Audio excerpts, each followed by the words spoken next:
بسم اللہ الرحمن الرحیم۔ السلام علیکم۔ اسپرٹ آف اسلام چینل میں ایک بار پھر خوش آمدید۔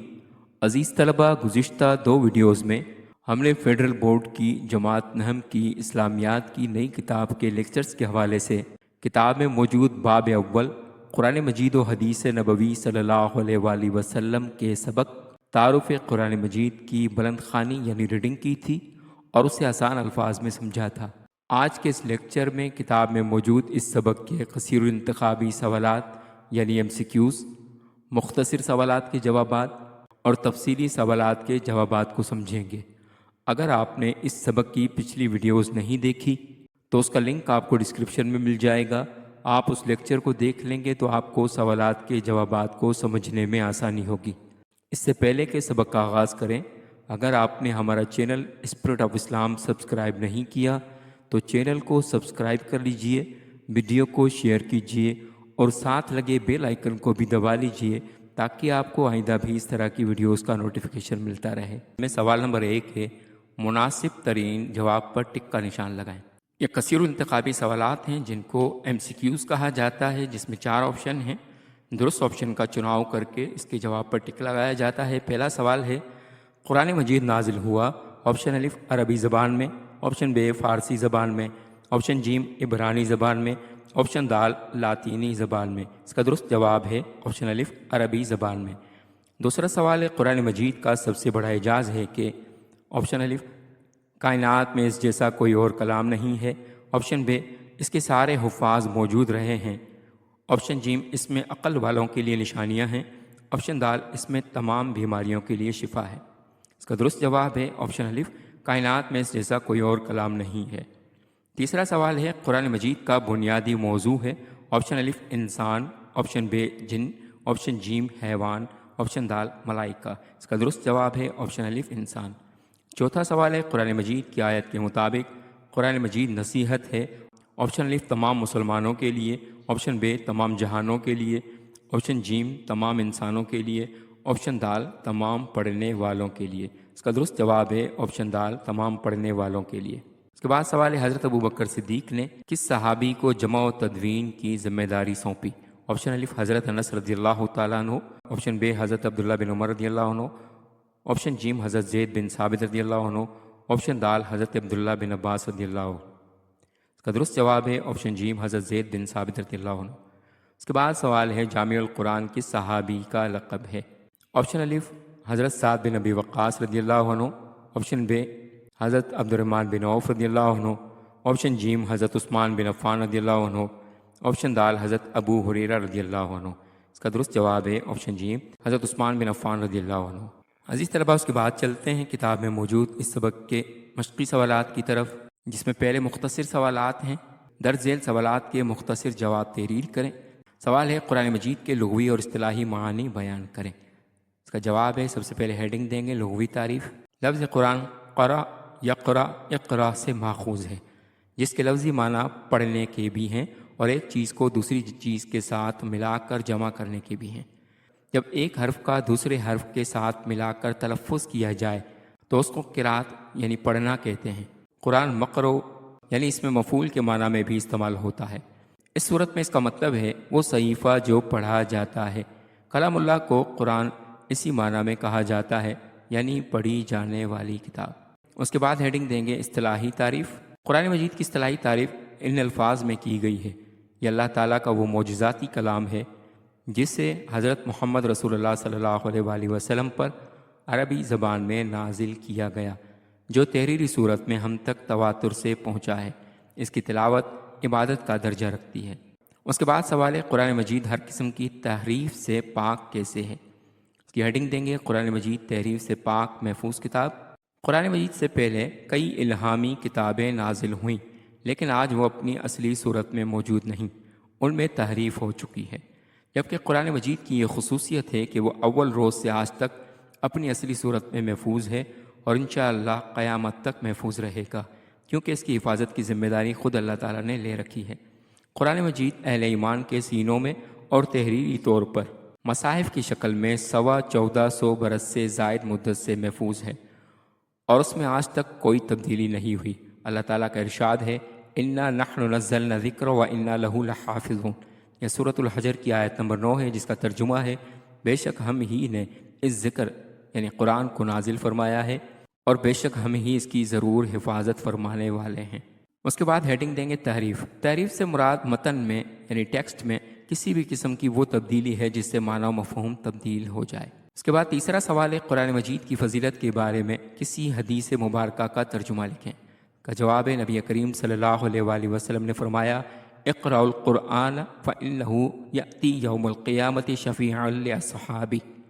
یہ صحیح مسلم کی حدیث نمبر 804 ہے، جس کا ترجمہ ہے قرآن مجید پڑھا کرو، یہ قیامت کے دن اپنے پڑھنے والوں کے لیے شفاعت کرنے والا بن کر آئے گا۔ اس کے بعد سوال نمبر 4 ہے عہد رسالت میں قرآن مجید کی کتابت کن چیزوں پر کی جاتی تھی؟ اس کے جواب ہے اس زمانے میں چونکہ کاغذ کا رواج بہت کم تھا، اس لیے قرآن مجید کی کتابت لکڑی کے تختوں، پتھر کی سلوں، چمڑے کے غلافوں، کھجور کے چوڑے پتوں، درخت کے پتوں، اونٹ کے شانے کی چوڑی ہڈیوں وغیرہ پر ہوتی تھی۔ البتہ کبھی کبھی کاغذ کے ٹکڑے بھی استعمال کیے جاتے تھے۔ پانچواں سوال ہے قرآن مجید کی عالمگیریت سے کیا مراد ہے؟ اس کا جواب ہے قرآن مجید عالمگیر کتاب ہے جو نہ صرف مسلمانوں بلکہ تمام انسانوں کے لیے رہتی دنیا تک رشد و ہدایت کا سرچشمہ ہے۔ قرآن مجید میں زندگی کے تمام پہلوؤں سے متعلق حتمی اور مؤثر رہنمائی موجود ہے۔ عزیز طلبہ، اس کے بعد چلتے ہیں اس سبق کے تفصیلی سوالات کے جوابات کی طرف۔ درج ذیل سوالات کے تفصیلی جواب تحریر کریں۔ پہلا سوال ہے قرآن مجید کی عظمت و فضیلت بیان کریں۔ اس کی ہیڈنگ میں لکھا جائے گا قرآن مجید کی فضیلت و عالمگیریت۔ قرآن مجید بہت عظمت والی کتاب ہے۔ قرآن مجید کا پیغام پوری انسانیت کے لیے ہے۔ یہ آفاقی اور عالمگیر پیغام خداوندی ہے۔ قیامت تک آنے والی نسل انسانی کے لیے اس میں ہدایت و رہنمائی ہے۔ اس کتاب حکمت میں عقلمندی اور دانائی کے خزانے پوشیدہ ہیں۔ قرآن مجید مومنوں کے لیے شفا اور رحمت ہے۔ نبی کریم صلی اللہ علیہ وآلہ وسلم نے فرمایا خیرکم من تعلم القرآن وعلمہ۔ صحیح بخاری کی حدیث نمبر 5027 ہے۔ اس کا ترجمہ ہے تم میں سے سب سے بہتر وہ ہے جو قرآن مجید سیکھے اور اسے دوسروں کو سکھائے۔ قرآن مجید کی تلاوت کرنا، حفظ کر کے اپنے سینے میں محفوظ کرنا سعادت مندی ہے۔ قرآن مجید کا ہر حرف پڑھنا نیکی ہے۔ نبی کریم صلی اللہ علیہ وآلہ وسلم نے فرمایا اقرأ القرآن فإنه یأتی یوم القیامت شفیعا لأصحابہ۔ صحیح مسلم کی حدیث نمبر 804 ہے، جس کا ترجمہ ہے قرآن مجید پڑھا کرو، یہ قیامت کے دن اپنے پڑھنے والوں کے لیے شفاعت کرنے والا بن کر آئے گا۔ قرآن مجید دنیا میں سب سے زیادہ پڑھی جانے والی کتاب ہے اور پوری انسانیت کے لیے رشد و ہدایت کا ذریعہ ہے۔ اس میں انسان کو پیش آنے والے تمام مسائل کا حل تفصیل سے بیان کر دیا گیا ہے۔ قرآن مجید اللہ تعالیٰ کا آفاقی پیغام ہے جسے اس نے اپنے نبی صلی اللہ علیہ وآلہ وسلم پر نازل فرمایا اور نبی کریم صلی اللہ علیہ وآلہ وسلم کو سارے جہانوں کے لیے نبی اور رسول بنا کر بھیجا۔ ارشاد الہی ہے وما هو الا ذکر للعالمین۔ یہ سورۃ القلم کی آیت نمبر 52 ہے، جس کا ترجمہ ہے حالانکہ وہ قرآن تو تمام جہانوں کے لیے نصیحت ہے۔ قرآن مجید کے نزول سے پہلے جو الہامی کتابیں نازل ہوئیں وہ خاص قوم، علاقے اور نسل کی ہدایت کے لیے اتاری گئی تھیں، جبکہ قرآن مجید عالمگیر کتاب ہے جو نہ صرف مسلمانوں بلکہ تمام انسانیت کے لیے رہتی دنیا تک رشد و ہدایت کا سرچشمہ ہے۔ قرآن مجید میں زندگی کے تمام پہلوؤں سے متعلق حتمی اور مؤثر رہنمائی موجود ہے۔ ارشاد الہی ہے تبارک الذی نزل الفرقان علی عبدہ لیکون للعالمین نذیرا۔ سورۃ الفرقان کی آیت نمبر 1 ہے، جس کا ترجمہ ہے بہت ہی بابرکت ہے وہ یعنی اللہ جس نے اپنے بندہ یعنی نبی کریم خاتم النبیین صلی اللہ علیہ وآلہ وسلم پر فرقان یعنی قرآن مجید نازل فرمایا تاکہ وہ تمام جہان والوں کے لیے ڈرانے والے ہو جائیں۔ عزیز طلباء، اس کے بعد سوال نمبر 2 ہے عہد رسالت مآب صلی اللہ علیہ وآلہ وسلم میں جمع و تدوین قرآن مجید کے لیے کون کون سے اقدامات کیے گئے؟ مفصل تحریر کریں۔ اس کا جواب ہے سب سے پہلے ہیڈنگ دیں گے عہد رسالت میں جمع قرآن مجید بذریعہ حفظ۔ جہاں تک جمع قرآن کے پہلے معنی یعنی اسے سینے میں محفوظ کرنے کا تعلق ہے تو یہ وصف دیگر صحابہ کرام رضوان اللہ علیہم اجمعین سے قبل نبی کریم صلی اللہ علیہ وآلہ وسلم کی ذات گرامی میں بدرجہ اتم موجود تھا، بلکہ آپ صلی اللہ علیہ وآلہ وسلم سید الحفاظ تھے یعنی حافظوں کے سردار۔ آپ صلی اللہ علیہ وآلہ وسلم کا معمول تھا کہ جب بھی قرآن مجید کا کچھ حصہ نازل ہوتا صحابہ کرام رضوان اللہ علیہم اجمعین کو سنا دیتے۔ صحابہ کرام رضوان اللہ علیہم اجمعین آپ صلی اللہ علیہ وآلہ وسلم سے سن کر زبانی یاد کر لیتے۔ عہد رسالت میں بہت سے صحابہ کرام رضوان اللہ علیہ مجمعین ایسے تھے جنہیں پورا قرآن مجید زبانی یاد تھا۔ روایات سے معلوم ہوتا ہے کہ حفاظ قرآن کی اس جماعت میں حضرت ابوبکر، حضرت عمر، حضرت عثمان، حضرت علی، حضرت طلحہ، حضرت عبداللہ بن مسعود، حضرت ابو ہریرہ، حضرت عبداللہ بن عمر اور حضرت معاذ بن جبل رضوان اللہ علیہ مجمعین جیسے حضرات شامل تھے۔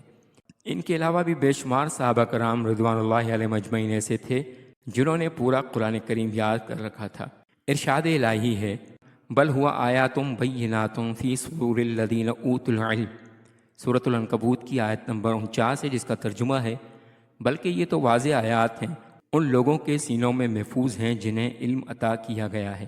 دوسرے نمبر پر ہے عہد رسالت میں جمع قرآن بذریعہ کتابت۔ عہد نبوی میں جہاں قرآن مجید کی حفاظت کا ایک ذریعہ حفظ قرآن مجید تھا، وہاں قرآن مجید کو لکھ کر بھی محفوظ کر لیا جاتا تھا۔ اس کا طریقہ یہ تھا کہ جو وحی نازل ہوتی، آپ صلی اللہ علیہ وآلہ وسلم اسے صحابہ کرام رضی اللہ عنہم کو لکھوا دیا کرتے تھے۔ کتابت وحی کے لیے آپ صلی اللہ علیہ وآلہ وسلم نے بہت سے صحابہ کرام رضی اللہ عنہم کو مقرر فرمایا ہوا تھا جو حسب ضرورت کتابت وحی کے فرائض انجام دیتے تھے۔ کاتبین وحی کی تعداد 40 تک شمار کی گئی ہے۔ حضرت عثمان رضی اللہ عنہ فرماتے ہیں کہ حضرت صلی اللہ علیہ وآلہ وسلم کا معمول یہ تھا کہ جب قرآن کریم کا کوئی حصہ نازل ہوتا تو آپ صلی اللہ علیہ وآلہ وسلم اسی وقت کسی کاتب وحی کو ترتیب کی یہ ہدایت بھی فرما دیتے تھے کہ اسے فلاں صورت میں فلاں جگہ یا فلاں آیات کے بعد لکھا جائے۔ چنانچہ آپ صلی اللہ علیہ وآلہ وسلم کی ہدایت کے مطابق لکھ لیا جاتا تھا۔ اس زمانے میں چونکہ کاغذ کا رواج بہت کم تھا، اس لیے قرآن مجید کی کتابت لکڑی کے تختوں، پتھر کی سلوں، چمڑے کے غلافوں، کھجور کے چوڑے پتوں، اونٹ کے شانے کی چوڑی ہڈیوں وغیرہ پر ہوتی تھی۔ البتہ کبھی کبھی کاغذ کے ٹکڑے بھی استعمال کیے جاتے تھے۔ آپ صلی اللہ علیہ وآلہ وسلم کاتبین وحی صحابہ کرام رضی اللہ عنہم کو قرآن مجید لکھواتے اور انہیں آیات کی ترتیب سے آگاہ فرما دیتے تھے۔ صحیح بخاری کی حدیث نمبر 18 میں بتایا گیا ہے۔ عزیز طلبہ، اس کے بعد سوال نمبر 3 ہے، حضرت ابوبکر صدیق رضی اللہ عنہ کے عہد خلافت میں تدوین قرآن مجید کے لیے اختیار کردہ طریقہ کار کی وضاحت کریں۔ اس کا جواب ہے، حضرت محمد رسول اللہ خاتم النبیین صلی اللہ علیہ وآلہ وسلم کے عہد میں قرآن مجید کو ایک مصحف میں جمع نہیں کیا گیا تھا، بلکہ مختلف نوعیت کی اشیاء پر مکتوب تھا۔ حضرت ابوبکر صدیق رضی اللہ عنہ نے اپنے عہد خلافت میں قرآن مجید کے ان حصوں کو یکجا کر کے محفوظ کروایا۔ نبی کریم صلی اللہ علیہ وآلہ وسلم پر قرآن مجید ایک بار اکٹھا نازل نہیں ہوا، بلکہ 23 سال کے عرصے میں بتدریج نازل ہوا۔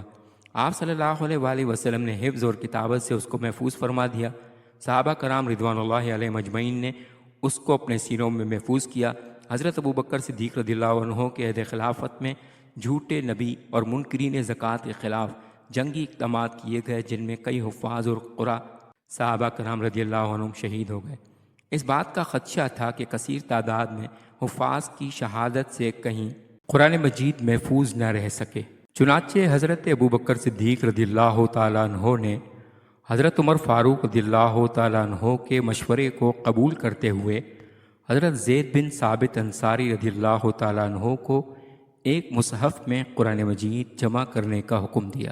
حضرت زید بن ثابت رضی اللہ تعالیٰ عنہ نے صحابہ کرام رضی اللہ عنہم کے پاس جو لکھے ہوئے نسخے موجود تھے ان سب کو اکٹھا کیا۔ حضرت زید بن ثابت رضی اللہ تعالیٰ عنہ نے تدوین قرآن مجید کے 4 طریقوں کو اختیار کیا۔ نمبر 1، اپنی یادداشت سے ان نسخوں کی توثیق کرتے۔ نمبر 2، کمیٹی کے ممبر حضرت عمر فاروق رضی اللہ تعالیٰ عنہ بھی اپنے حافظے سے اس کی توثیق کرتے تھے۔ نمبر 3، کوئی لکھی ہوئی آیت اس وقت تک قبول نہ کی جاتی جب تک 2 قابل اعتماد گواہ یہ گواہی نہ دے دیتے کہ وہ نبی کریم صلی اللہ علیہ وآلہ وسلم کے سامنے لکھی گئی تھی۔ نمبر 4، حضرت زید بن ثابت رضی اللہ تعالیٰ عنہ ان لکھی ہوئی آیات کا ان مجموعوں کے ساتھ موازنہ کرتے جو مختلف صحابہ کرام رضی اللہ عنہم نے تیار کر رکھے تھے۔ حضرت زید بن ثابت رضی اللہ تعالیٰ عنہ نے سخت محنت کے بعد قرآن مجید کو 1 سال کی مدت میں جمع و تدوین کیا، جسے تمام صحابہ کرام رضوان اللہ اجمعین نے قبول کیا اور یوں امت بھی اس پر جمع ہو گئی۔ حضرت علی المرتضیٰ رضی اللہ تعالیٰ عنہ فرماتے ہیں، اللہ تعالیٰ ابوبکر صدیق رضی اللہ تعالیٰ عنہ پر رحم فرمائے۔ وہ اولین شخص تھے جنہوں نے اپنے عہد میں قرآن مجید کو کتابی صورت میں جمع کیا۔ اس کے بعد سوال نمبر 4 ہے، حضرت عثمان غنی رضی اللہ تعالیٰ عنہ کے عہد خلافت میں جمع و تدوین قرآن مجید کے لیے کیے گئے اقدامات کا جائزہ لیں۔ اس کا جواب ہے، حضرت عثمان غنی رضی اللہ تعالیٰ عنہ کے دور حکومت میں اسلام عرب سے نکل کر روم، ایران اور دور دراز علاقوں تک پہنچ گیا۔ نئے مسلمان جو عربی نہیں جانتے تھے انہوں نے مسلمان مجاہدین سے قرآن مجید سیکھا۔ جس طرح ہر صحابی نے نبی کریم صلی اللہ علیہ وآلہ وسلم سے قرآن مجید سیکھا تھا، اسی طریقے پر اپنے شاگردوں کو قرآن سکھایا۔ یوں قرأتوں کا اختلاف دور دراز ممالک تک پہنچ گیا۔ حضرت عثمان رضی اللہ تعالیٰ عنہ نے اس خطرے کا احساس کرتے ہوئے قرآن مجید کو قریش کی لغت پر جمع کرنے کے بارے میں صحابہ کرام رضی اللہ عنہم سے مشورہ کیا۔ صحابہ کرام رضی اللہ عنہم نے حضرت عثمان رضی اللہ تعالیٰ عنہ کی اس رائے کی بھرپور تائید کی کہ قرآن مجید صرف قریش کے لہجے میں لکھا اور جمع کیا جائے، کیونکہ قریش ہی کی زبان و لہجے میں قرآن مجید نازل ہوا تھا۔ حضرت عثمان غنی رضی اللہ تعالیٰ عنہ نے حضرت زید بن ثابت رضی اللہ عنہ کی سرکردگی میں 3 قریشی صحابہ کرام رضی اللہ عنہم، حضرت عبداللہ بن زبیر رضی اللہ تعالیٰ عنہ، حضرت سعید بن العاص رضی اللہ تعالیٰ عنہ، حضرت عبد الرحمن بن حارث رضی اللہ تعالیٰ عنہ کو یہ اہم ذمہ داری سونپی۔ یہ حضرات صحیح قریشی لہجے میں قرأت کے ماہر تھے۔ ان حضرات نے تدوین قرآن مجید کے درج ذیل کام سر انجام دیے۔ نمبر 1، تمام سورتوں کو ترتیب وار ایک ہی مصحف میں لکھا۔ نمبر 2، مصحف کو سامنے رکھتے ہوئے نقول تیار کی اور اس کی کتابت و خط کا خصوصی خیال رکھا۔ نمبر 3، اختلاف قرأت میں صرف اس صورت پر اکتفا کیا گیا جو متواتر تھی۔ نمبر 4، اس کمیٹی نے نئے مرتب کردہ مصحف کی 1 سے زائد نقلیں تیار کیں۔ کل 7 نسخے تیار کیے گئے تھے، جنہیں مکہ مکرمہ، شام، یمن، بحرین، بصرہ، کوفہ اور مدینہ منورہ میں محفوظ کیا گیا۔ حضرت عثمان غنی رضی اللہ تعالیٰ عنہ نے عہد نبوی صلی اللہ علیہ وآلہ وسلم کا اور عہد صدیقی رضی اللہ تعالیٰ عنہ میں جمع و تدوین قرآن مجید کی کاوشوں کو یکجا کرتے ہوئے قرآن مجید کو ایک ہی لغت و لہجے میں جمع کر دیا۔ قرأت کے اختلاف ختم ہو گئے۔ اسی بنا پر حضرت عثمان غنی رضی اللہ تعالیٰ عنہ کو جامع القرآن کہتے ہیں۔ انسانیت کی فلاح و نجات قرآن مجید پر عمل پیرا ہونے میں ہی ہے۔ قرآن مجید کی عظمت کا اندازہ اس امر سے بھی لگایا جا سکتا ہے کہ یہ کتاب جس سرزمین پر نازل ہوئی اس نے وہاں کے لوگوں کو فرش خاک سے اوج ثریا تک پہنچا دیا۔ اس نے ان کو دنیا کی عظیم ترین طاقت بنا دیا۔ مسلمانوں کی ترقی و تنزلی بھی قرآن مجید پر عمل کرنے کے ساتھ مشروط ہے۔ جب تک مسلمان اس کتاب ہدایت کے مطابق زندگی بسر کرتے رہے وہ دنیا میں غالب اور سربلند رہے، اور جب انہوں نے قرآن مجید سے دوری کا راستہ اختیار کیا تو زوال کا شکار ہوئے۔